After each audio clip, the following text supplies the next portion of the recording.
Now, ending a week that saw the Strategic Food Reserve increase the unga price by 17%, the shilling strength rise and fall, and the launch of Africa Policy Roadshow, there is a lot in store for you here on today's Day's Counter. My name is Lucy Riley, and still to come is a nightclub business talk with the experts in this trade. But first, here are the top stories. Caught up in bank loans, a new survey by the financial sector, depending a survey backed by the Central Bank of Kenya, has established that 20% of Kenyans have defaulted or taken a loan within the last year. This is an indicator of tough times for households, farmers, business owners and workers resulting from the harsh economy. The survey interestingly shows that farmers are the worst hit by the debt crisis, followed by low-income houses and employees. Now, not so good news. Foreign online streaming media services like YouTube, Netflix, and Spotify and other over-the-top services will be required to declare their incomes derived from their Kenyan consumers, as the KRA is set to tax VAT on these income-generating applications. The tax authority has also been looking at how to tax transactions made with cryptocurrencies.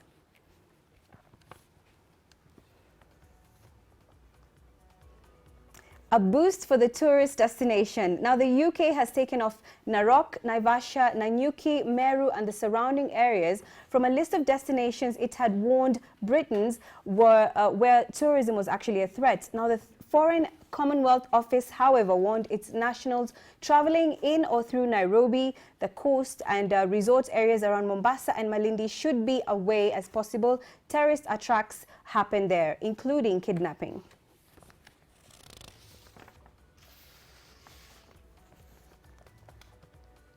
Now, moving on to our question of the day. The question is, what's your take on the funds disbursed by the MCSK? What's your take on the funds disbursed by MCSK? Tweet us to @TV47KE and at Lucy_Riley with the hashtag DaysCounterKE.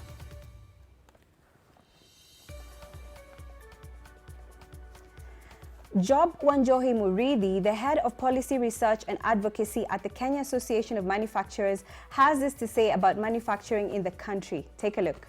We have ventured in looking at how we can get better incentives for investment and also for the existing manufacturers to be able to continue with their operations. I will give an example of the rebate program that we've been working with the government. The rebate program is set out in the Finance Act 2018. Whereby the government is calling for reduction on cost of electricity, and specifically through a rebate program.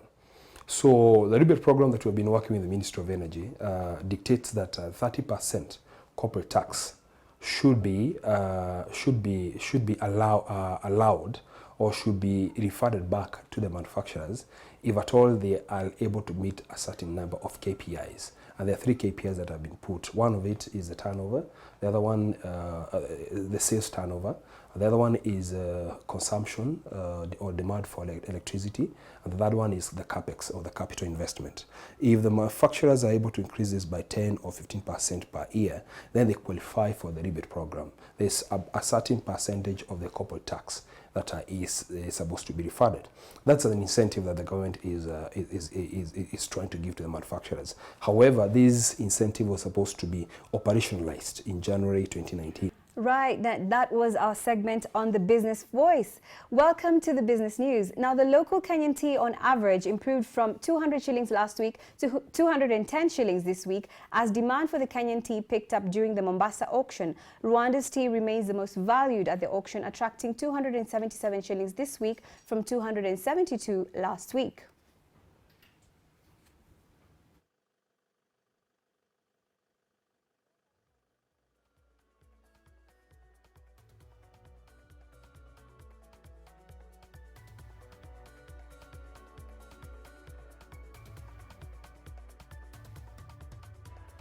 Right, now moving on, Chandarana Food Plus Supermarket is increasing its workers' wages following the signing of a fresh 2-year collective bargaining agreement, whose first phase will see more than 1,000 of its staff get an 8% pay increase.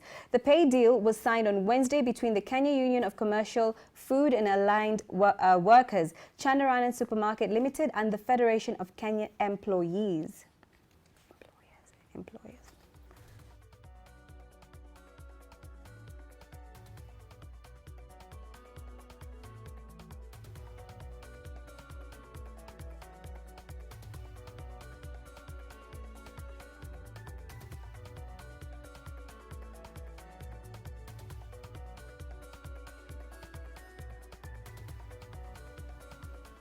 Now moving on, Ethiopian leather shoes industry is making strides in quality, design and contributing to the growth of the economy. Companies are adding value to the country's leather industry and producing shoes brands they hope will help them step beyond the country's borders into regional markets. Take a look.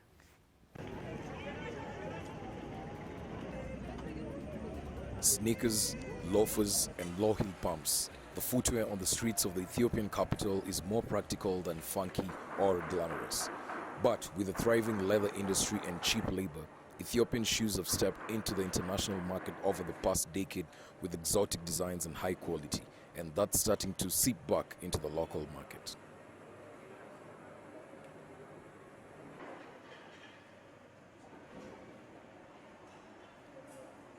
We can be the new Germany. We can be the next Italy. We can be the next anybody who's producing anything at a very high standard. It's all done by Ethiopians, but to the highest international standards. Companies like Pittards, a British leather company, has a tannery and workshop in Ethiopia, employs scores of local people, have helped improve quality standards. Workshops like Enzi Footwear with a group of 7 craftsmen and women make high-end shoes from locally sourced materials for a select export market, attracting a loyal following. And we care about made in Ethiopia products. Made in Ethiopia products are new to the world, so we want to set the right image to the market and to the world. A pair of brightly colored Enzi shoes can cost up to $250 and production is set to climb to around 1,200 pair of shoes by the end of 2019. Recent data is scarce on Ethiopian shoe factory worker wages, but according to industry experts, a worker earned between $60 to $160 per month in 2016. Shoes salesmen in Addis Ababa say they've seen a change in what they sell and what people buy. Cheap Chinese shoes are becoming a thing of the past, and if people have money, they buy locally made footwear. We really wanted to show that Ethiopia doesn't have to necessarily be considered the next China or the new China. We can be the next Germany, we can be the next Italy, we can be the next anybody who's producing things at a very high standard. And that's what the narrative, the story we're trying to show with our product, that it's all done by Ethiopians, but to the highest international standards. And this, when you believe in people and when you invest in people and take the time to train and develop relationships and pay people well and incentivize your employees, it's very possible.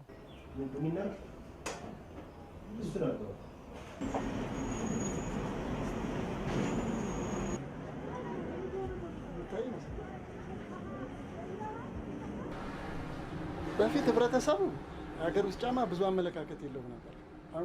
Previously, society did not have a good perception of locally produced shoes. Now, these days, it is getting better and better, primarily because imported shoes are very expensive and we have better supply.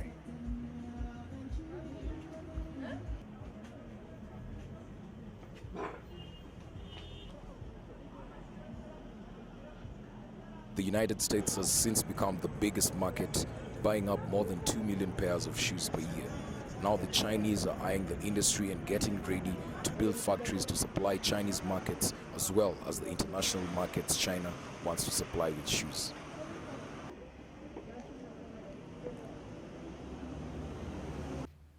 Right, very interesting story there on Ethiopia's leather shoes. Now moving on, Uganda's cash-strapped cops are spending $126 million on CCTV cameras from Huawei.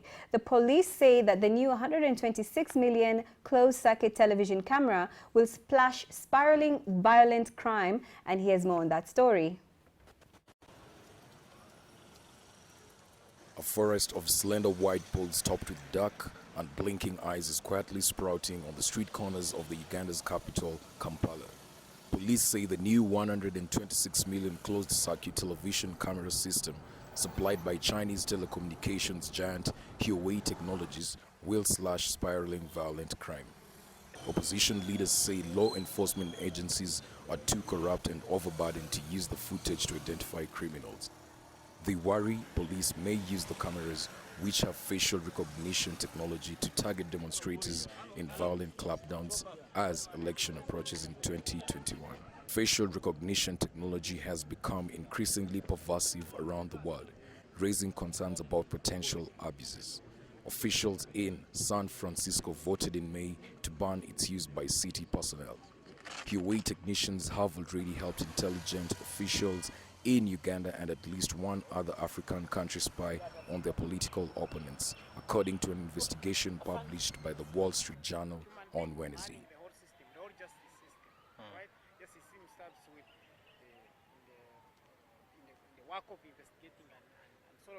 Our manpower, especially in as far as the forensic investigators is concerned, is still wanting. It is still wanting, and unfortunately it is majorly concentrated around town, in major towns. So that means that now areas or crimes which are committed far in the villages, sometimes some particular forensic investigators may not reach there. In Uganda, they helped crack the encrypted communications of popular musician turned politician Bobi Wine. Police swarmed a concert that would have featured surprise opposition speakers and arrested him and dozens of supporters, the paper said. In Zambia, Huawei employees helped the government access the phones and Facebook pages of bloggers critical of the president so they could be tracked and arrested, the paper reported. Uganda's cameras are part of Huawei's Safe City initiative, which has been rolled out in more than 200 cities worldwide, including China, Pakistan, and Russia.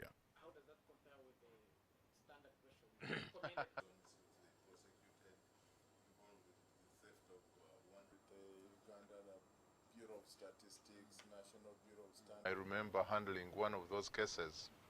I think it was a murder, and there was a shirt. There was a shirt which was blood stained, and there was blood itself and all. And so they went to the store and brought. But when they displayed the shirt, you know how the shirt becomes into small particles of dust, and everybody in court just began coughing, and we said, really, that is no longer evidence for us. It's evidence of deterioration, but it cannot help us in court.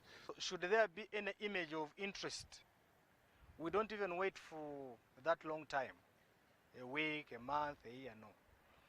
But in an event that that image is needed even far after some time, our system is such a strong system that the system administrator in the Department of Police Forensic Services, that information can be retrieved and enhance investigations.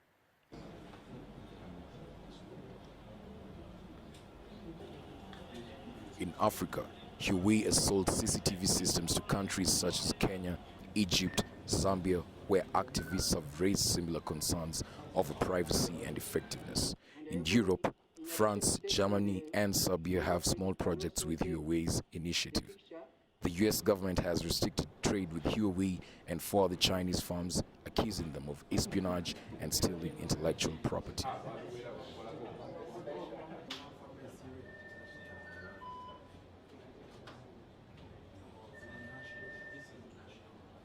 They should be used for the right purpose, not any other thing.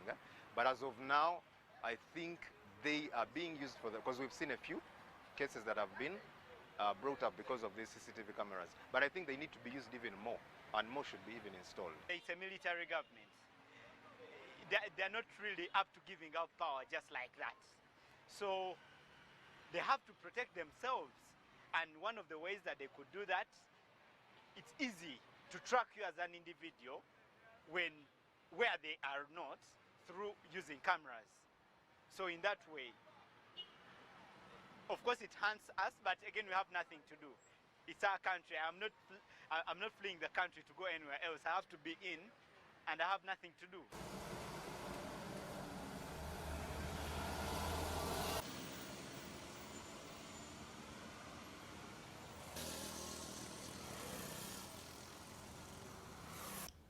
All right, now it's time to take a look at how the shilling is performing against other currencies and find out how we're actually trading. Take a look.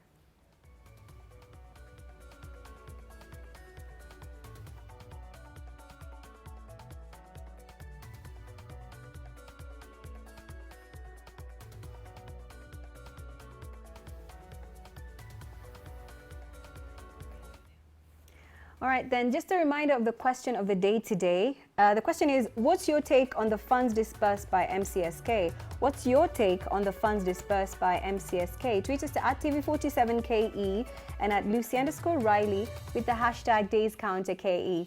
Now, it's time to take a short break, and when we come back, we have lots in store for you with two experts in the nightclub business. I'm certain you don't want to miss that.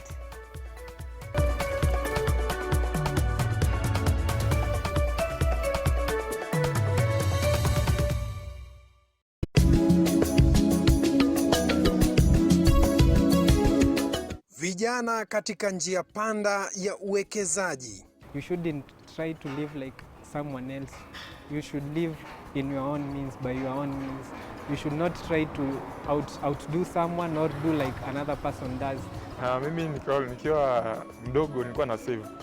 Dio time at least economy ilikuwa better than now. Yaani siku hizi venye nimegrow, expense nazo pia zimegrow. So napata kusave imekuwa ngumu kidogo. Ili kupata ufafanuzi na uchanganuzi kamili, jiunge nami Paul Kirobi wiki hii kwenye kipindi cha Vijana Mashinani. Japo ni wadogo wa umri, ni mabingwa kwa kusema. Bila shaka ni kazi ambayo imefanywa kwa ustadi. Nimejifunza mengi kuhusu chombo hiki. Mzee Onyen tunamkaribisha tena hapa shuleni kututumbuiza. Vipaji vyao ni vya aina yake.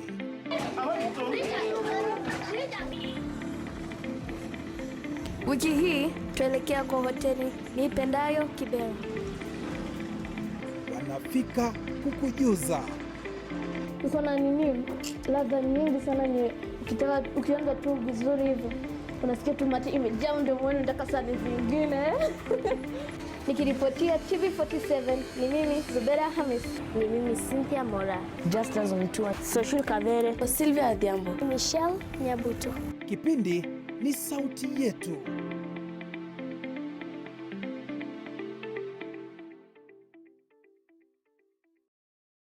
The solid partnerships and friends we have made has remained for me one of the journey's greatest joys. Together, we have worked hard and we have made a difference in many lives. Ujumbe yangu kwa mama wa taifa ni kumuombea Mungu sana, akae miaka mingi na sidi kuangalia wa mama. Ningependa kumshukuru kabisa kwa sababu hili ni wanzo mzuri sana amekuwa nalo kwa watu wote. Ninakuambia asante sana kwa ajili sasa umetusaidia. Ninakushukuru kabisa.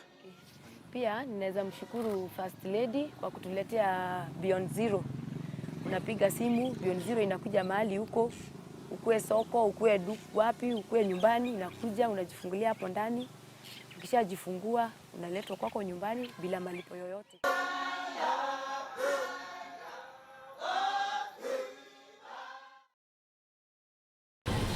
Huu ni mji wa Kitale unaofahamika kwa ghala la chakula kwa taifa la Kenya. Mji ambao unapatikana katika kaunti 026, yani kaunti ya Trans Nzoia. Kutoka hapa tutakujuza matukio ya kipekee na kufahamisha matukio hayo kwa ufasaha mkubwa wa aina yake. Nyanya yetu inaharibikia kwa barabara. Juzi tumekuwa na mama nataka amejifungua, lakini hakuna pikipiki, hakuna gari yenye inaenda. Bunge kama ni Bokose, ako wapi? Akikuja haonekani. Kutoka mji wa Kitale, mimi ni Boniface Barasa na hii ni TV47.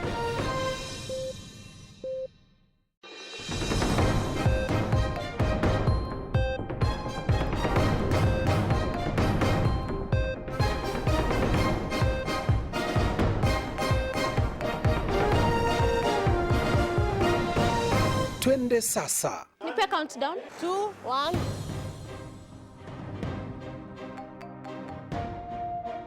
Nakuletea matangazo moja kwa moja kutoka kongamano la 6 la ugatuzi hapa Kirinyaga County. Hapa ni mjini Meru. Tupo katika eneo la Wetevye County ya Kiambu. Hivi leo tuko Nairobi Cinema. Hapa ni Kina, ukipenda Kinango.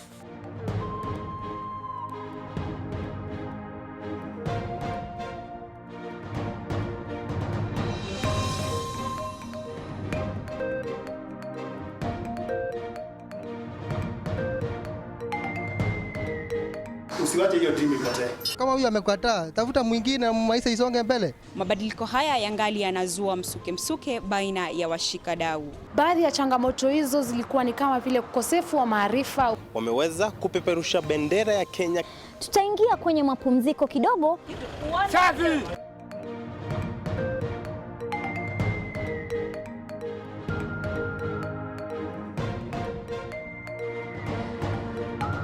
Na hii mpenzi mtazamaji, ndiyo TV47, macho na sauti yetu.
Today I've invited my friends to come for housewarming. Wow. Hey. Umepotea. Long time. Nani unasomea hivyo sasa ni? Unamsaidia? Somei nakwambia ile ukweli yule unafanya hapo si poa. Pesa ni yenu. Mbona amefanya maendeleo, ametualika kwa nyumba yake, inakuuma. I'm so disappointed in my friends. Wananiita kanono kila saa na mimi sitaki hiyo maneno. Hawajakuwa wakijua kwa nini weight yangu imekuwa iki-increase. If you don't give me full information, how do you expect me to know?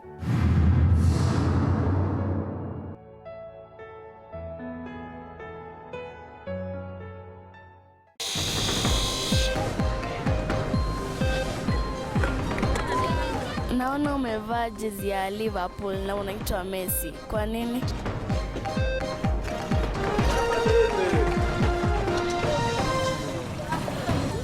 We use it for cleaning, cooking and farming.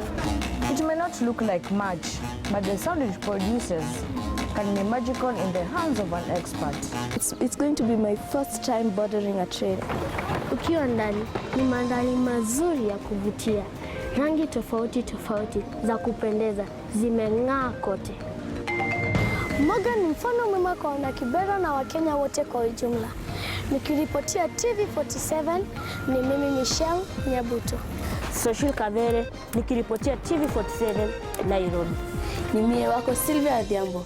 Nasema hapa ndipo, hiki ndicho kituo chako na hizi ndizo taarifa.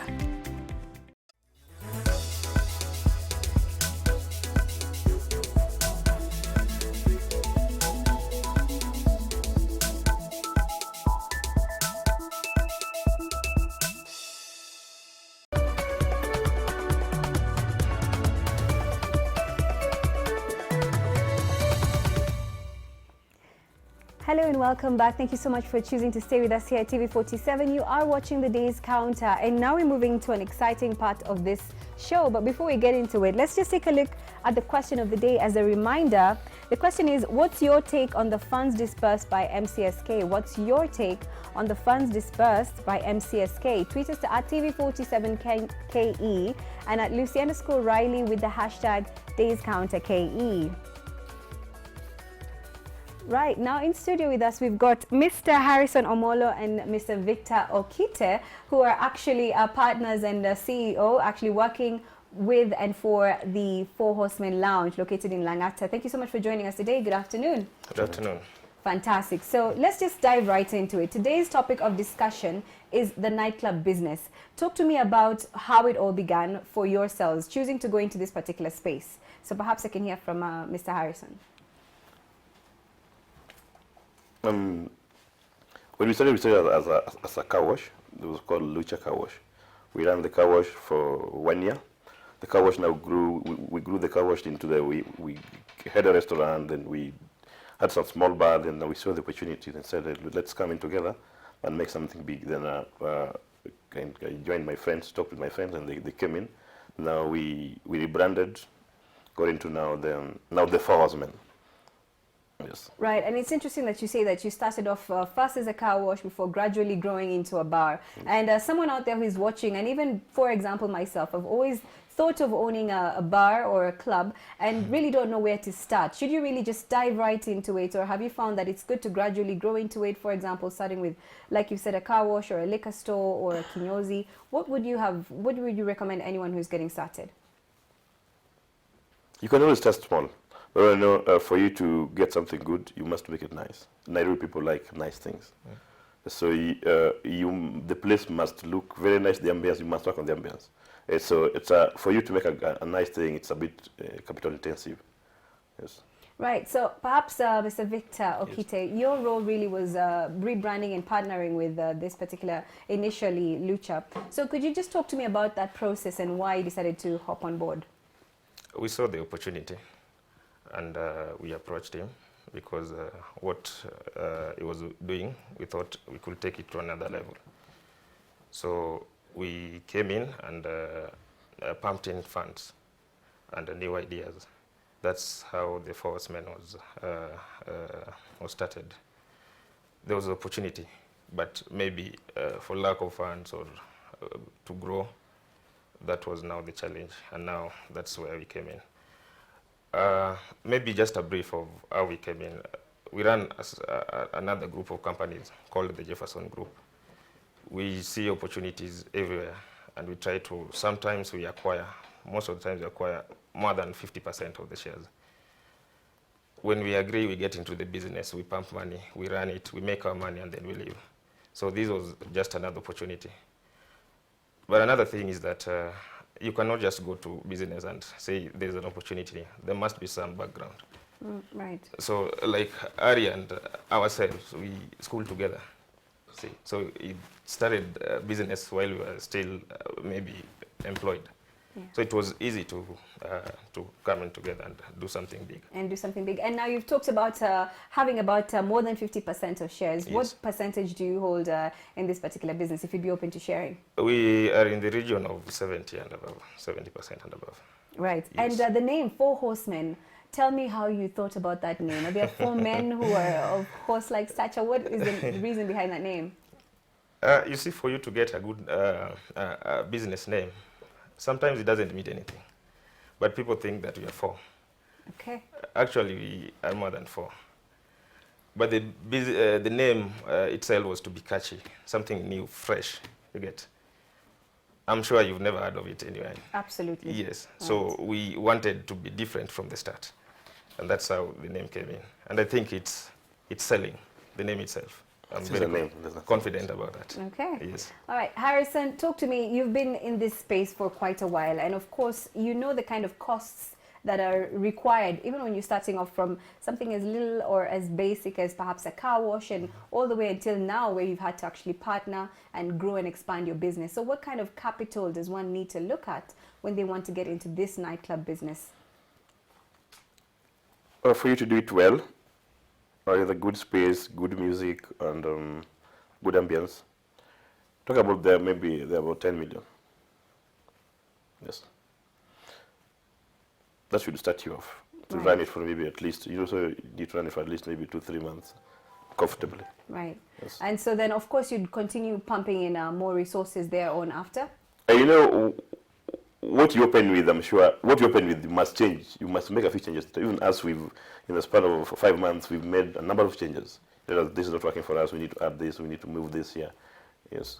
Right, now it's been 5 months since you partnered. What really have you seen as an improvement as a result of partnership, and especially when you rebrand? Of course, one of the guests that we were supposed to have on board today is an expert in when it comes to matters pertaining to branding, but you as a receiver in the end where you've actually partnered, what can you say has attributed to the change in the growth of your business? See, like I said, when we started as a car wash, And the bar was more of a local. And so now the bar grew from the proceeds of the car wash. That's what grew. That's what brought the kitchen. That's what brought the bar. And the growth was very slow. And if we were to be where we are today, it was going to take us maybe even 10 years, because you have to wash cars, then get the profit, do something else. And like this, where we got funds, we changed everything, and we made it big. Now we have a bigger sitting space, almost 4 times what we had, more stock, more employees. The ambience is good. The car is still there, up and running. The space is still there. But now we have more numbers. All right, more numbers, of course, more recognition and viewership and growth. And so talk to me about the most exciting thing about being in this space. Why do people choose to actually go into this space? Why do they want to continue to enter the nightclub business? Is it that rewarding? What can you say about it? You don't start a nightclub business because you like hanging out, or it's a place where you meet your friends. You must have a vision, because business is to make money. You get? Yes. So the problem with most people is that I want to start a bar where I can hang out with my friends or associate myself or my name with it. Right. But that is not the case. Okay. There are a lot of challenges and things that, as a business owner, you need to know where you're going to. The most exciting thing that I can talk about is the demand. The growth is pushed by the client. The client comes and says, we need this, and then it challenges you. Something that was not even in the original idea. So it's a constant, and every day you have to think of being up there. I think that could be the most exciting place. But if you go to a business like a nightclub, saying, because I'm of a name or a joint or a place where I want to hang with the friends, then you get it wrong from the beginning. All right. If you want to hang out with your friends, just go to another nightclub. Yes. Don't start a business, right? Yes. Very interesting. So what does it take really to make that brand stand out? Because you know the know-how, you know what's necessary and what's required in order to put it on the map, for lack of a better word. What's really required? What goes into the process? Your number one asset in any company is the people. When you get the right people to drive your business agenda, then it sells out there. Then the second thing is to get your systems right, because you can make money and lose it. So you have to have a strong internal control system. Myself, I'm an accountant by profession. So I really understand what it means when it comes to internal control system. Then you have to stay alive to the fact that they are competitors. So you have to constantly check what they are doing and do it better. You get? Absolutely. Then compliance. Running this business, you can't run it without the necessary licenses and permits. Otherwise, the bar will be closed every now and again. And just imagine you're out there having fun, and then the city council comes and then they close or they take your items because you're non-compliant. So compliance is key. You get? Right. Yeah. Another thing is that you've got to have a good team.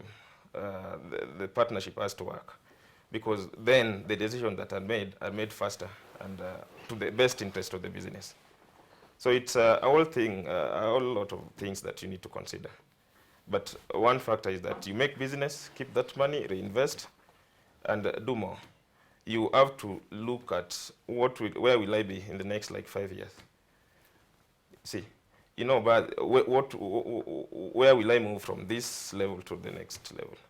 And then you must ensure that customers get value for their money. Spending out there, and then you're not entertained, or you're not eating good food. Right. Or the waiters are talking to you badly. Absolutely. You don't get value for your money. Yes. So you have to ensure that the revelers or our clients, whom we really value, get value for their money so that they can come back. The business has to grow organically. The people who are there, they want to grow the business. You cannot import people from Mombasa, because they'll come for a day, but they'll never come back.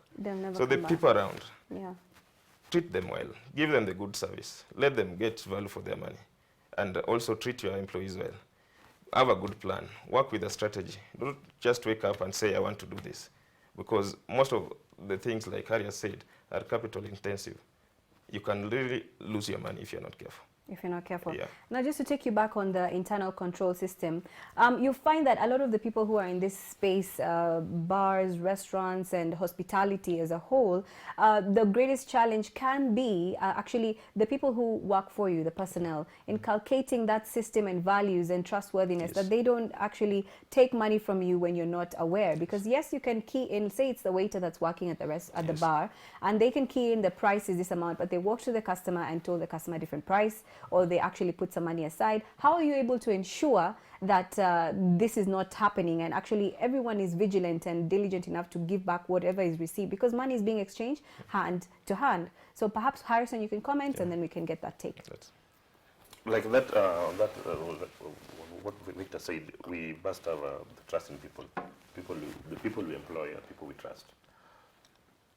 And also our systems are, we have the systems which are anything in our system, once it's built, it has to be closed. When it's closed, it has to be paid for.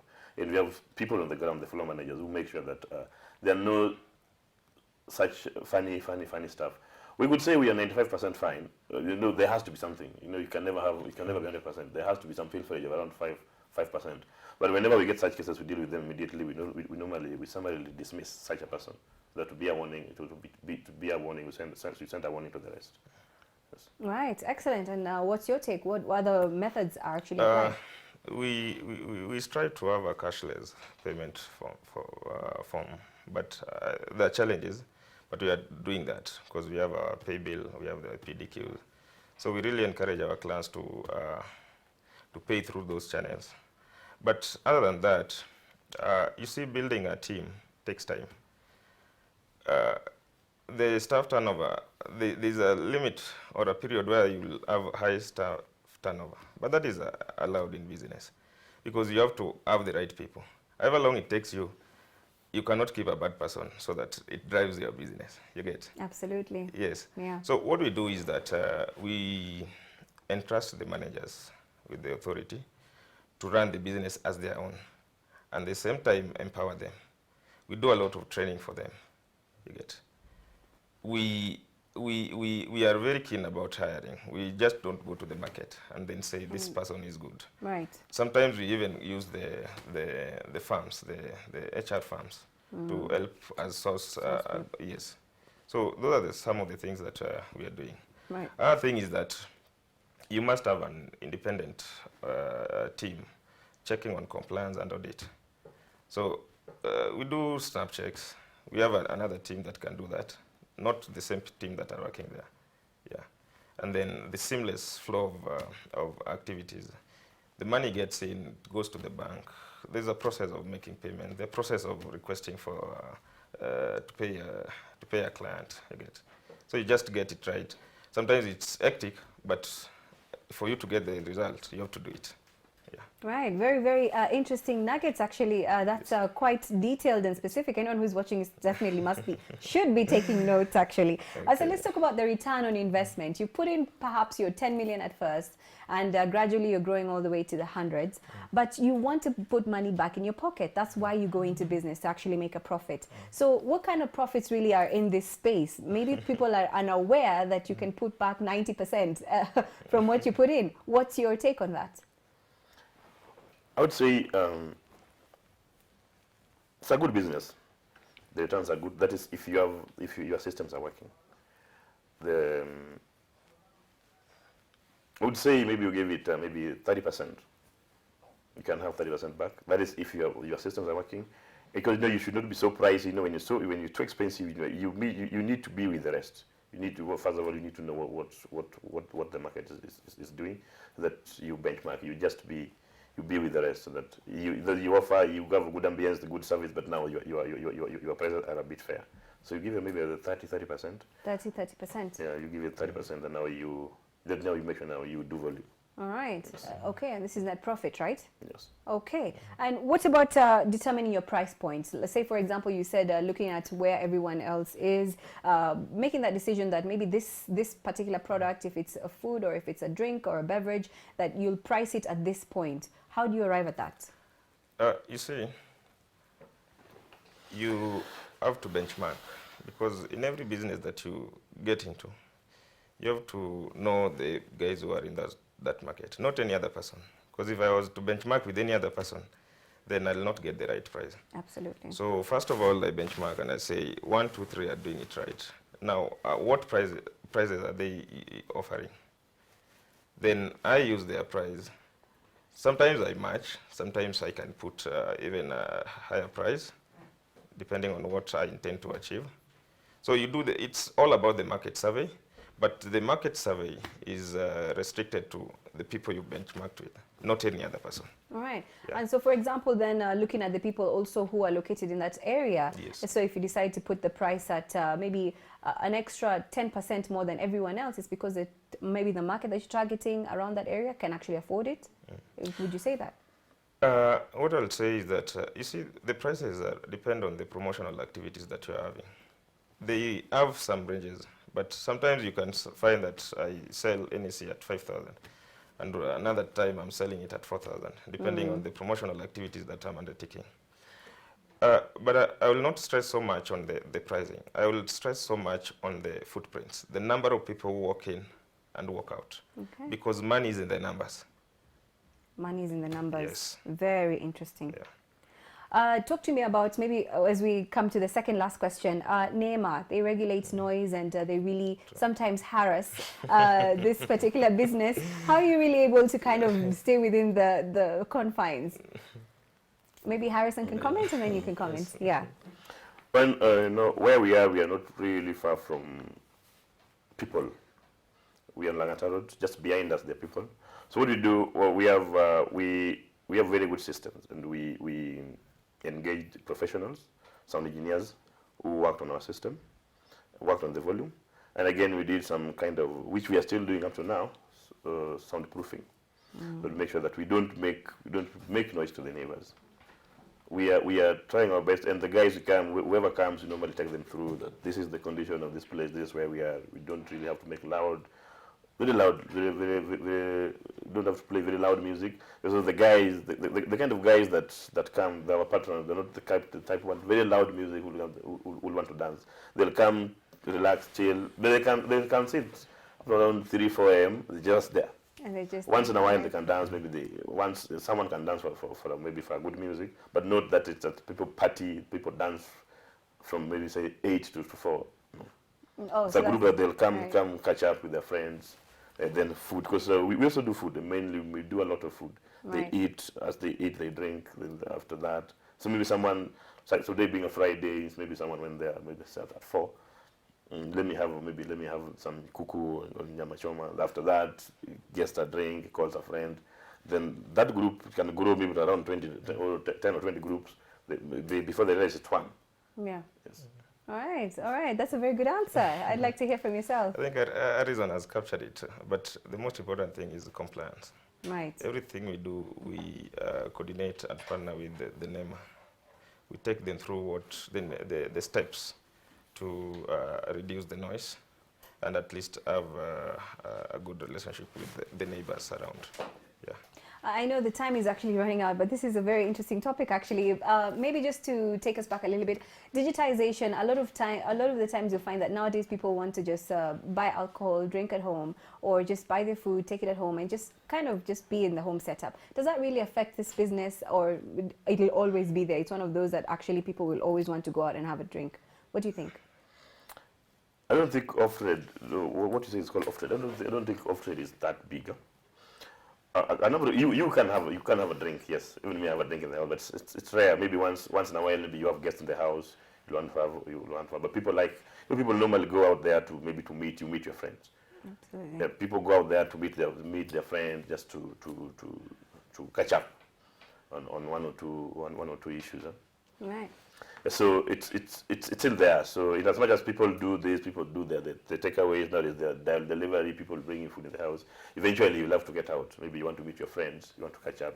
You can't do everything in the house. Right. You have to take some space. And take some space. And maybe for the very final question, because you're about to go actually, how important is it for partnerships really when you're starting a business in the nightclub area and you want to partner for the financing perhaps and for the branding, especially for putting yourself out there in the market? Maybe in 5 seconds, if you can do that. It gives you the impetus to compete with those who are well advanced in the market. So with the right funding, if you get the right funding, then you'll be able to do activities that maybe other people are not able to. And then you see this business is also capital intensive. You need, your cash flow must be really good. You need money almost every day to buy stocks. Okay. To do marketing. To do marketing. Yes. Yeah. So if you have a partner that can give you that money, then the business is good. It's good. Yeah. All right. And maybe the very final question. What's your take on the recent activities of MCSK? You see, the problem we have in Kenya is that we live for today. We don't want to nurture talents and at least help these young artists to grow.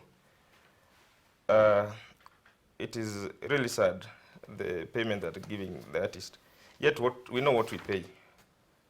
You get? Yes. So I'll really urge them to take this seriously because they are killing that industry. The artists are demoralized. We all have a space to operate, and the cake is big. There's no need of running with it. You collect a lot of money, just do the necessary thing. Adjust. Right, yes. Right, just adjust, right. Yeah. And so thank you so much. That's unfortunately all the time I had with you for today. And I'm sure you've absolutely enjoyed this topic and you've been able to collect some useful nuggets if you're interested in actually going into the space of the nightclub business. I've been your host, Lucy Riley, and you have been watching The Day's Counter. I hope you enjoy the rest of your weekend as it's just begun. Do join Fiona at Shina Laupeo coming up next.